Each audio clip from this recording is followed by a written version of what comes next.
بسم اللہ الرحمن الرحیم۔ السلام علیکم ورحمۃ اللہ وبرکاتہ۔ سب سے پہلے میں آپ سبوں کو یوم جمہوریہ کی مبارکباد پیش کرتا ہوں۔ ہم سے بات اچھی طرح جانتے ہیں کہ یہ ملک 1947 15 اگست کو انگریزوں کے چنگل سے آزاد ہوا۔ اس ملک میں انگریزوں کا ناجائز قبضہ تھا۔ دراصل انگریز جب اس ملک میں تجارت کے غرض سے آئے تھے اور جب چند مسلم دانشوروں کو محسوس ہوا کہ ان گوروں کے ارادے ٹھیک نہیں ہیں، تو اسی دن سے انہوں نے اس بات کی کوشش کی کہ کسی نہ کسی طریقے سے انگریزوں کو اس ملک سے باہر نکالنا ہے۔ آہستہ آہستہ کر کے انگریز سارے ملک میں پھیلتے چلے گئے، آخرکار پورے ملک میں ان کا قبضہ ہو گیا۔ ہمارے علماء نے جدوجہد کی، کوششیں کی، آگے بڑھے، یہاں تک کہ آخر دور میں تمام طبقات کو لے کر آگے بڑھے، آخرکار یہ ملک آزاد ہوا۔ اور جب یہ ملک آزاد ہوا 1947 15 اگست کو، اسی مہینے 29 اگست کو یہ بات طے کی گئی ہے کہ اس ملک کا ایک دستور ہونا چاہیے جس دستور میں تمام مذہب کے ماننے والوں کو ان کے حقوق ملے، ان کو تحفظ فراہم ہو اور ان کو اپنے مذہب پر عمل کرنے کی کھلی آزادی ملے۔ اور اس کے لیے ایک 7 رکنی کمیٹی تشکیل دی گئی ہے، اور جس کی صدارت خود ڈاکٹر بھیم راؤ امبیڈکر کر رہے تھے۔ جس طرح سے اس ملک کی آزادی میں ہمارے علماء نے بڑھ چڑھ کر حصہ لیا، اور ان علماء کا نام سوائے چند لوگوں کو چھوڑ کر تمام مجاہدین آزادی کا نام بڑی سازش کے ساتھ تاریخی صفحات سے ہٹا دیا گیا۔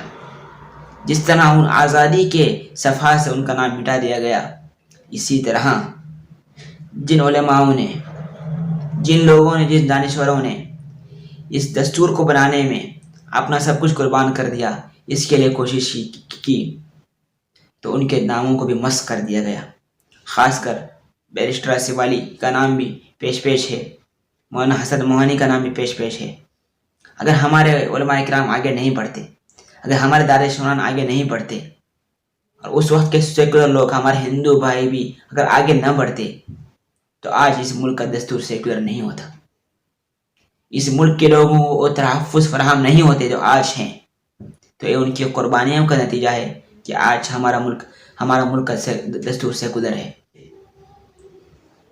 تو آج میں اس ملک کی اقلیت سے، اس ملک کی اکثریت سے، اس ملک کے تمام طبقات سے مطالبہ کرتا ہوں، مؤدبانہ التماس کرتا ہوں کہ آپ اس ملک کی تحفظ کے لیے، اس ملک کے آئین کی حفاظت کے لیے، اس ملک کے دستور نے جو ہم کو بنیادی حقوق دیے ہیں، تمام شہریوں کو دیے ہیں، وہ اس کے تحفظ کے لیے آگے بڑھیں، اس کے تحفظ کے لیے آگے بڑھیں۔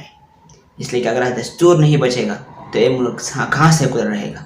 تو ضرورت اس بات کی ہے کہ دستور کی حفاظت ہونی چاہیے، اور اس دستور کے ساتھ تمام مذہبوں کے لوگ اپنے اپنے مذہب کے پر امن کے ساتھ، شانتی کے ساتھ عمل کریں۔ اسی میں، اور یہ ملک کی خوبصورتی اسی میں ہے۔ میں بار بار کہتا ہوں، جس طرح باغ میں مختلف قسم کے پھول ہوتے ہیں اور اس کی خوبصورتی اور سامنے آتی ہے، اسی طرح یہ ہندوستان بھی مختلف پھولوں کا ایک گہوارہ ہے۔ تمام مذہبوں کے لوگ اس میں رہتے ہیں، اس کی خوبصورتی اسی میں ہے کہ تمام لوگ مل کر رہیں۔ اگر کسی ایک رنگ میں رنگ دیا جائے گا اور کسی ایک خاص آئیڈیالوجی کو اگر نافذ کیا جائے گا، تو یہ خوبصورتی کہاں باقی رہے گی؟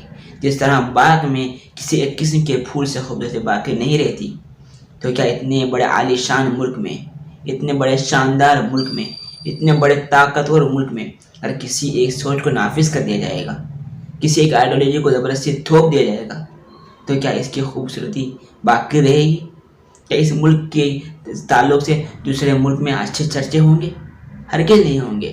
اگر اس ملک کے تعلق سے دوسرے ملکوں میں اچھے چرچے ہوتے ہیں، دوسرے ملک کے لوگ اس کے متعلق اچھی سوچ رکھتے ہیں، تو اس لیے رکھتے ہیں کہ اس ملک کا دستور سیکولر ہے۔